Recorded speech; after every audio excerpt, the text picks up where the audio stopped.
Saat ini di Good Election kita sudah bersama Bapak Ahmad Heriawan. Ini Gubernur Jawa Barat 2 periode. Iya, betul sekali. Apa kabar, Kang Aher? Baik, alhamdulillah. Gitu ya. Nah, langsung aja nih ya. Langsung dong. Ya, ini kan sudah selesai gitu ya masa jabatan sebagai gubernur. Ya. Kemarin apa nih kesibukannya nih Kang Aher sekarang? Sekarang lagi sibuk apa? Kesibukan sekarang ya? Ya tentu kesibukannya ketika jelang-jelang akhir itu kita sibuk membantu keluarga untuk beres-beres rumah, pindahan rumah kan. Oh iya. Saya selama 10 tahun luar biasa tinggal di rumah dinas dan kemudian harus pergi ke rumah sendiri dan rumah sendiri belum jadi lagi. Terpaksa kita, bukan terpaksa, akhirnya kita ngontrak dulu setahun karena rumah yang sedang dibangun belum selesai. Kemudian ya ngurusin anak, nganter-nganter anak yang ada masih harus diantar sekolah. Ya. Kemudian urus rumah tangga juga kita lakukan. Dulu kan biasa kita nyuci biasa, mandiin anak biasa, ya. Ada cooling down-nya berarti sekarang kan? Cooling down dulu atau Cooling mau down, ngedas lagi nih? kalau kesibukan kan tidak berkurang ya, hanya jenis yang berbeda. Sekarang juga undangan-undangan dari masyarakat masih sangat banyak.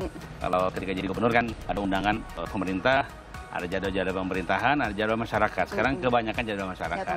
Sesekali ya ada juga yang meminta untuk sharing informasi, sharing pengalaman terkait dengan pemerintah. Sibuk mah tetap gitu ya Kang ya? Tetap. Tapi kalau misalnya melihat 2 periode Kang, penghargaan udah banyak, ratusan, bahkan kalau tadi saya baca udah 200 lebih banyak banget. Kalau menurut Kang Aher, yang paling yang paling nendang keberhasilan itu yang mana prestasinya? Ya, saya tentu melihat bahwa keberhasilan sebuah kawasan itu kan manusianya. Jadi yang saya paling ngeplong itu adalah bisa meningkatkan taraf pendidikan masyarakat Jawa Barat.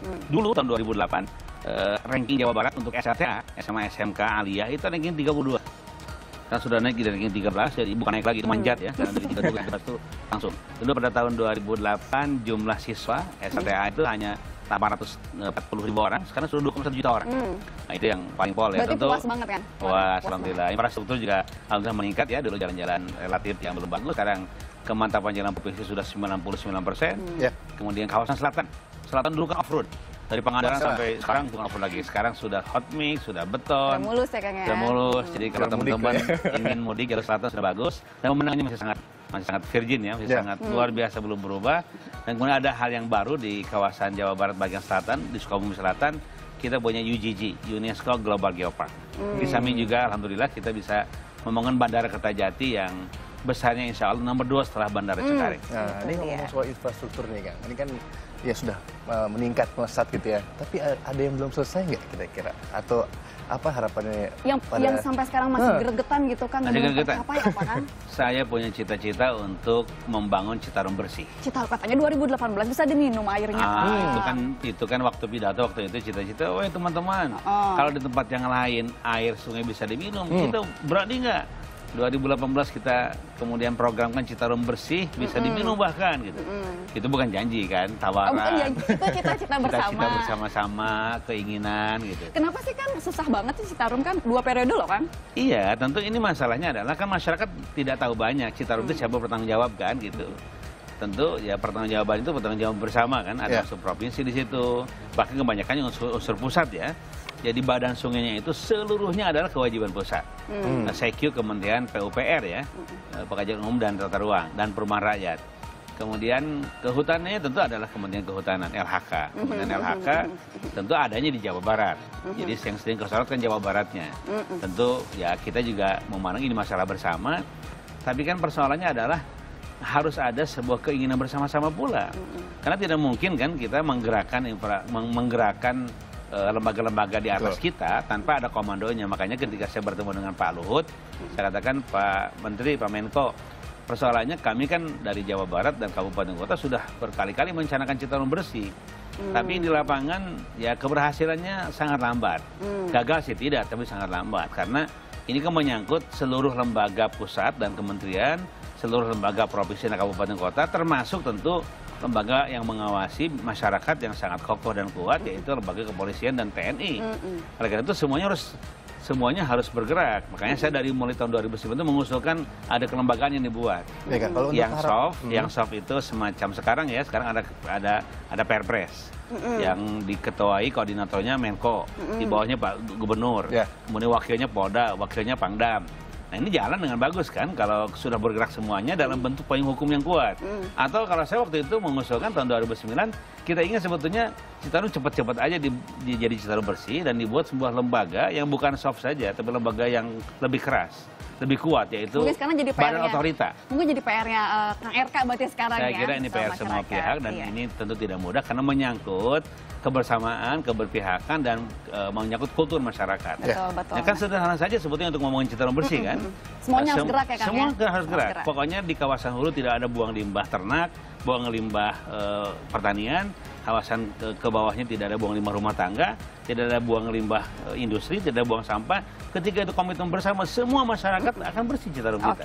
Ini sekarang kita mau ngobrolin tentang 2019 nih, Kang Aher ya. 2019, tapi mungkin kita bisa berkacanya lewat pilkada yang kemarin. Pilkada Jabar lah ya. Ada yang bilang kalau menang di Jabar akan mudah menang di nasional.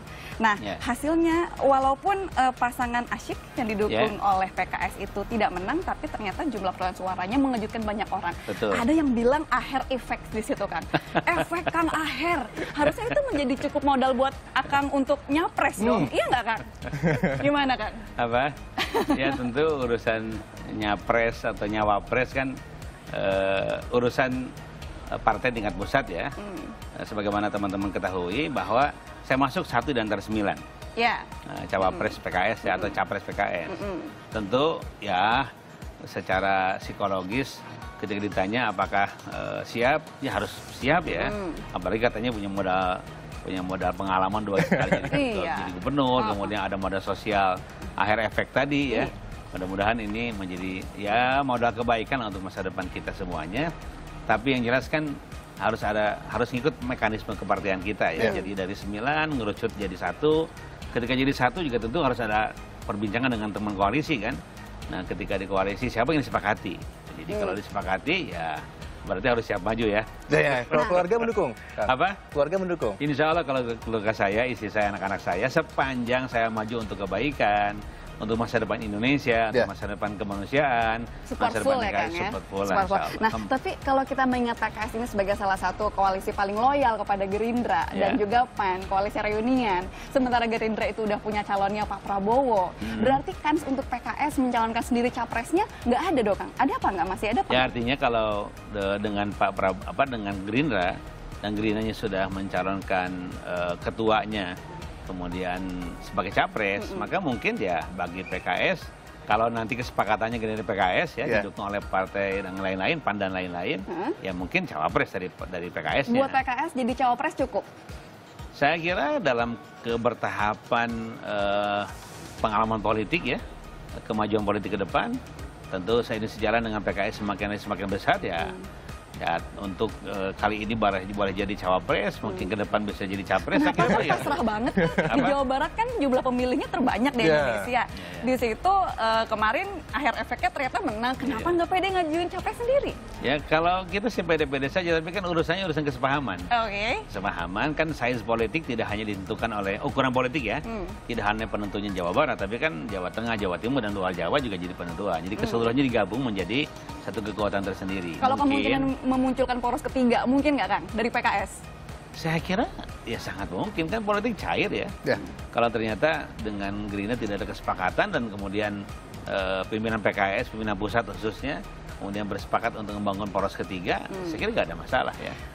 Besok kan rencananya nih Pak Prabowo mau ketemu sama SBY nih Kang. Kalau misalnya ada kesepakatan antara Gerindra dengan Demokrat, yang sudah pasti Demokrat akan mencalonkan untuk cawapres misalnya, berarti nanti PKS nggak dapat apa-apa dong Kang? Gimana Kang? Antisipasinya ada nggak? Ya, saya kira itu kan pertanyaan yang pas untuk pimpinan pusat PKS ya.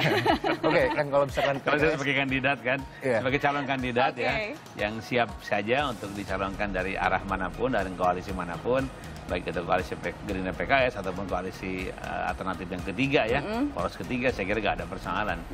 Yang jelas mekanismenya kan tentu mekanisme mencari perahu yang cocok dan kemudian pas sesuai dengan persyaratan minimal 20%, itu tentu saja perlu perbincangan yang cukup banyak antara para pihak. Nah, tapi waktunya mepet kan? Biasanya semepet-mepetnya kan akhirnya ada kesepakatan. Saya tidak tahu kesepakatan seperti apa kan.